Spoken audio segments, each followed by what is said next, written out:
National command and operation centre کے تازہ ترین اعداد و شمار کے مطابق گزشتہ 24 گھنٹوں کے دوران 756 نئے کیسز رپورٹ ہوئے۔ پنجاب میں 1,01,237، سندھ میں 1,40,997، خیبر پختونخوا میں 38,464، بلوچستان میں 15,599، گلگت بلتستان میں 3,982، اسلام آباد میں 17,681، جبکہ آزاد کشمیر میں 3,258 کیسز رپورٹ ہوئے۔ ملک بھر میں اب تک 39,75,596 افراد کے ٹیسٹ کیے گئے۔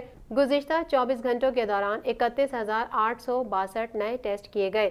اب تک 3,05,395 مریض صحت یاب ہو چکے ہیں، جبکہ 533 مریضوں کی حالت تشویشناک ہے۔ پاکستان میں کورونا سے ایک دن میں 13 افراد جاں بحق ہوئے، جس کے بعد وائرس سے مرنے والوں کی تعداد 6,614 ہو گئی۔ پنجاب میں 2,277، سندھ میں 2,566، خیبر پختونخوا میں 1,264، اسلام آباد میں 191، بلوچستان میں 146، گلگت بلتستان میں 90 اور آزاد کشمیر میں 80 مریض جان سے ہاتھ دھو بیٹھے۔